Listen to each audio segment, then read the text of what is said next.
These are the guns that I want to buy this year and a few that are probably never happening. So guys, today I want to talk about some of the guns that I would like to pick up in 2026. I have a list of guns that I'd like to buy. I've also got a list of guns that just probably aren't going to happen. Let's be honest, money's not, infinite. I'm just a regular guy. I just work a regular job and, I can only afford certain things. I can't just go out and buy the most expensive gun ever made. There are guns that I realistically plan to pick up this year. There's some that if things go just perfectly and just something happens and I find an amazing deal, then it's just meant to be, then these will get picked up. And then there's guns that I just don't think will ever be in my collection, unfortunately. You have to have a dream, you got to think big, otherwise you'll never have goals to reach, and that's pretty much what this video is about. And hopefully I can get to those goals. If not, then it is what it is, but I set my goals pretty high. Also, another reason why I wanted to make this video today is to show off a new toy that I bought just recently. I actually almost picked up one of the guns on my list, but my wife said I couldn't spend that much money at the time, so that one's gonna have to wait till a little bit later. But I picked up this MP5, this Heckler & Koch MP5. It's actually just a clone. I forgot who actually makes this. This gun is made by Umarex. So it's just an MP5 clone. It's a 22 long rifle. I think it was around the $500 and something mark, but I've actually already gone out and shot this thing. I just added this rail and this dot to it, and I'm excited to go out and actually try it again. But yeah, I've already shot it. It was pretty fun to shoot. So it's not like anything crazy, but it is a good plinking gun, and it gave me a reason to go ahead and take one of my ARs and convert it back to 5.56 because I had converted it to 22. But now that I've got this, I've got a pistol that shoots 22. I think I've got 22 pretty much covered. So yeah, I just wanted to show this gun off. So the first gun on my list of pickups that I want in 2026 is going to be the Desert Eagle in 50 AE. This is one of the guns that I just really want.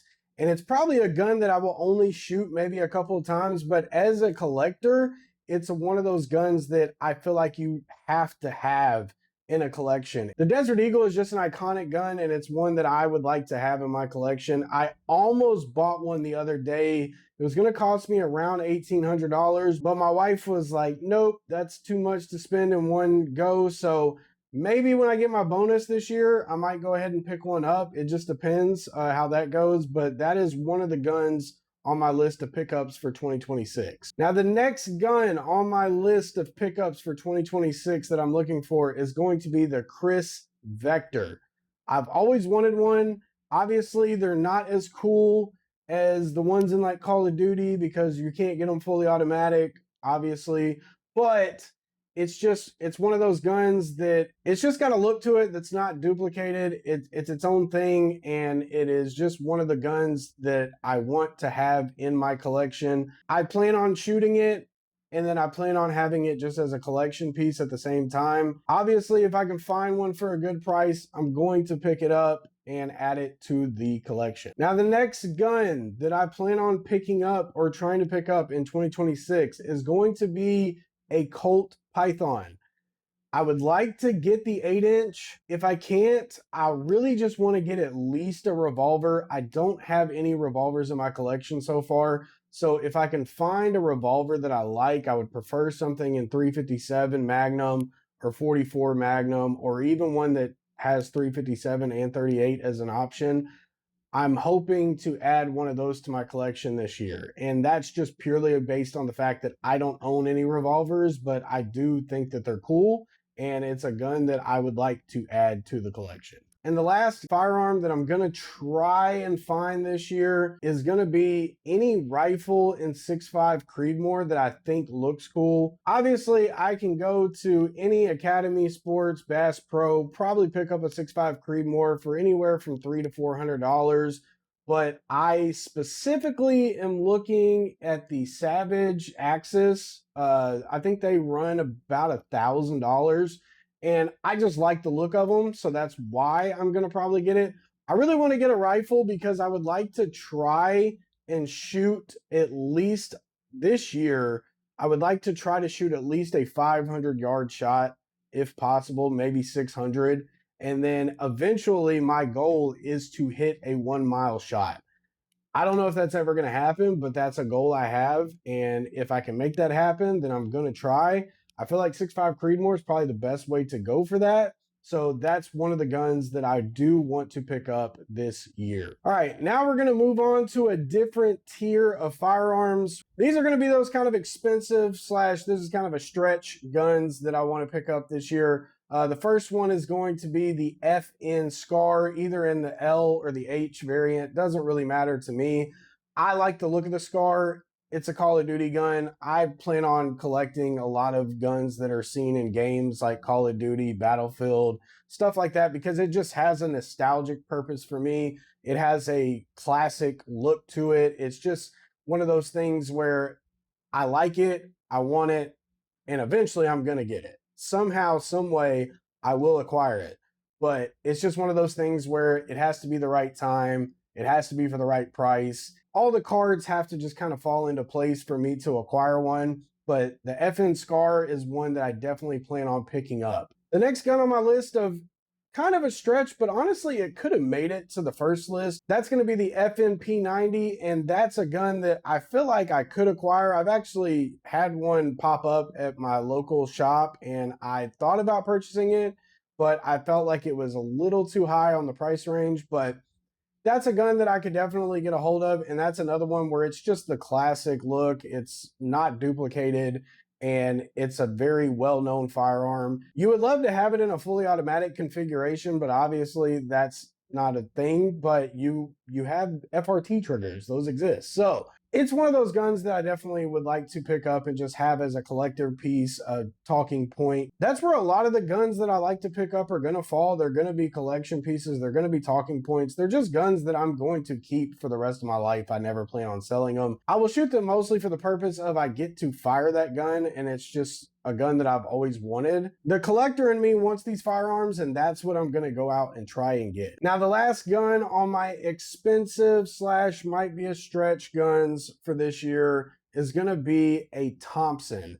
If I can get one with the drum mag, I would be really excited. This is obviously another gun that could have possibly gone on the first list, but the price range on the drums can vary sometimes. I see them on Gunbroker and I see them in other places. It's just one of those guns that if I find it at the right time and the right price, again, I'll go ahead and grab one. And the reason that I want to get a Tommy gun is obviously it's a classic firearm. It is very well known. When you see it, you know what it is.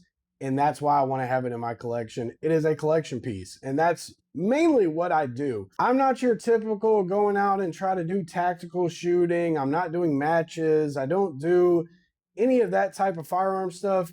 I'm a collector. I love shooting guns. I am a collector at the end of the day. I collect a lot of things. They're collection pieces. They're conversation starters. They're just cool guns with nostalgia. And some of them are just classics, and that's why I want to collect them. I collect sports cards. I collect Pokemon cards.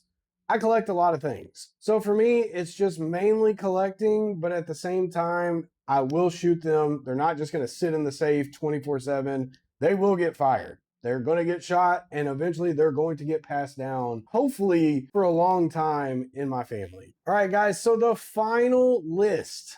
It is very short. There's only 2 guns on it. It's just not going to happen unless I hit the lottery or some type of magical tree pops up in my backyard with money coming out of it, or unless I blow up on the internet and make a bunch of money. These are just 2 guns that I will probably never get the chance to acquire. And the first one is going to be a Barrett 50 cal. I've always wanted a Barrett. I love the look of them. It's a very powerful gun, and it's obviously a classic firearm that you would love to have in your collection. You cannot tell me that you would not want a Barrett 50 cal in your collection. You watching this may already have one. I don't know who's going to watch this video, but it's just one of those guns that I feel like as a collector, I want it and I have to have it. And eventually one day I'll get there, but it ain't going to be anytime soon. And then the last gun on my list of guns that I want, but these are the ones that it's just going to be out of the question.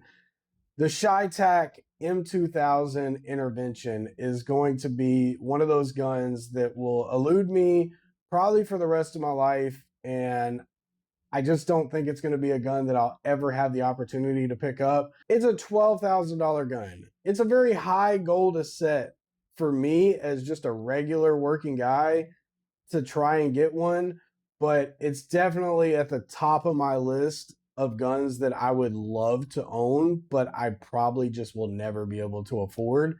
But you got to set your goals high. If you don't set high goals, you have nothing to reach for. There's a lot of guns on this list that I could go out today, purchase them, swipe the credit card, and I could own them. But that's not smart financially. I've been there, I've done that. I've put myself in financial debt many times and dragged myself out, went back in, dragged myself out. So don't want to make those type of decisions anymore. I try to make my decisions a little more smart now with my financial choices. So the CheyTac M200 is just one of those guns that it's a fever dream, but maybe I can get there one day. Maybe it'll happen. So anyways, if you guys want to help me out with getting a CheyTac M200 Intervention, go ahead and hit that like button, hit the subscribe button, turn the notification bell on, and maybe I'll get there. Maybe it'll help. If you guys have any guns that you want to pick up in 2026, let me know down in the comment section, or give me guns you yourself have on your list that you just know are going to be really, really hard to acquire financially, or maybe they just don't make it, or it's just one of those guns that's really difficult to find.